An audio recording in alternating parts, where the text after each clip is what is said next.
Let's talk about 9 living room design mistakes to avoid and what to do instead to create a comfortable, cohesive, and inviting living space. Hi everyone, it's Liz. Welcome to Balance and Rhythm, where we talk about interior design and ways to make the most of our homes to create happiness, health, and well-being. Of all the rooms in our homes, living spaces are the ones where we spend the most waking hours. So how these rooms look and function are essential to our comfort and well-being. There are a few missteps that tend to affect living spaces more than any other. So we're going to break them down by broad categories of comfort, proportion and scale, and the finishing touches that when missing make a space feel bleak and lifeless. Before we jump in, if you like this type of content and you find it helpful, please give this video a thumbs up and please leave a comment with your thoughts. It's great to hear from you, and your support goes a long way in helping our community grow. Now, let's talk about our first concept.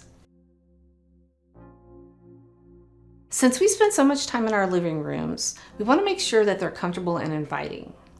The first thing to consider is the layout and making sure that it supports all the activities of the space. Arranging furniture pieces around a focal point at a conversation-friendly distance is a great way to do this. A common mistake is to spread the seating too far apart, lining furniture pieces up against the wall. If you can, think about floating your furniture pieces in the space on an ample area rug around that focal point. It's not always possible to float all seating pieces in the center of the room, especially for smaller spaces, but try to keep the pieces in a cohesive arrangement that facilitates conversation and togetherness. You may be attracted to certain looks in seating, like curved shapes, leather, and button tufting. And while these features may look great, it's important to evaluate them in the context of the purpose of your space and the comfort level you need. If the primary purpose of the space is mainly decorative, which could be the case if you have a formal living room and a family room, then things like shapes conducive to lounging, cozy fabrics, and soft cushioning might not be as important as they would be in a space like a family room that is used for lots of lounging, TV watching, and maybe even a little popcorn eating. If the latter is the case, think about fully upholstered pieces and soft, cozy, and easy care fabrics, and smooth, cushiony seating surfaces that are easy to clean. You can also mix it up with some soft pieces built for ultimate comfort and some pieces that, while not uncomfortable, are less loungy and can act as an accent.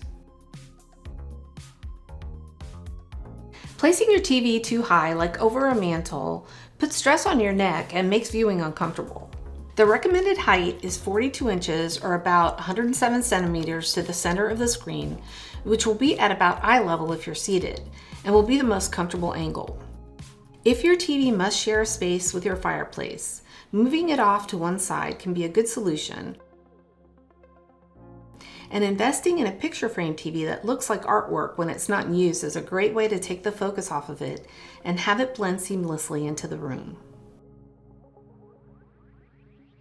Having too few tables will leave you and your guests without anywhere to place a book, a drink, or snacks. Having some type of coffee table is a great place to create vignettes with your decor items, or it can even double as storage.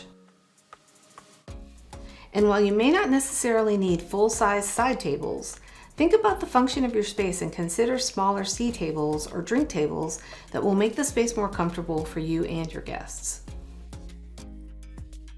Visual comfort is about more than just adequate lighting. Using only overhead downlighting can make a room feel cold and harsh and cast unflattering shadows. By layering in ambient lighting like wall lights and lamps, you'll give your space a cozy and relaxed feel, and the lack of glare from a single light source will be much more comfortable.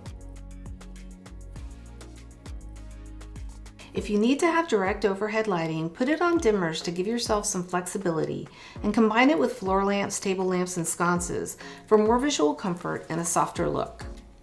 In addition, keeping the color temperature of the lighting in your living space on the warmer side at 2700 Kelvin or even less will make the room feel cozy and intimate.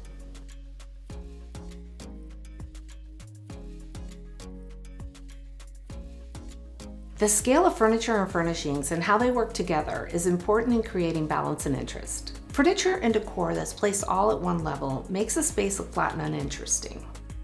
Create visual interest by varying heights around your living space and balance proportions to each other. Try to vary the heights of your furniture pieces and add some interest with tall plants, tall lamps and sconces, floor mirrors, and wall art to balance the shorter pieces. The different height levels will engage your eye and draw your gaze around the room. In addition to balancing heights, make sure your furniture pieces are in proportion to each other. A good guideline is to follow the 2/3 rule. For the living room, look for a coffee table that's about 2/3 the length of the sofa. You can also group smaller tables of different heights together to get the dimensions right. Use this same approach for displaying artwork. Artwork that's too small will make the entire room and all the furnishings in it feel like it's out of scale and out of balance. The guideline here is the same as for the sofa coffee table arrangement.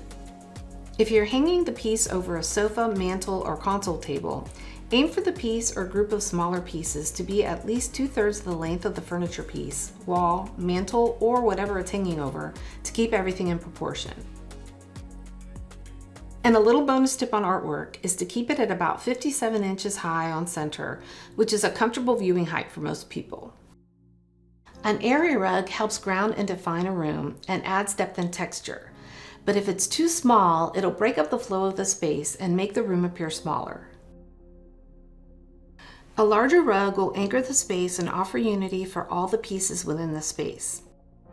Ideally, all the pieces in a living room would fit on top of the rug, but at minimum, the rug needs to be big enough to fit at least all the front legs of the seating, plus at least 8 inches or about 20 centimeters on the sides.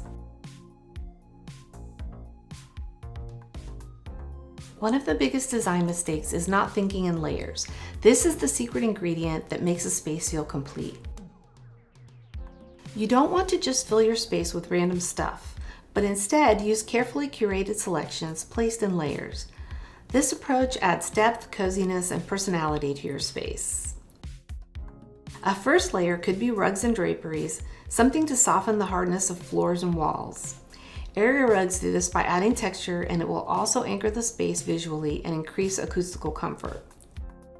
Fabric window treatments do this as well, whether they be drapery panels or Roman shades or a combination of the two.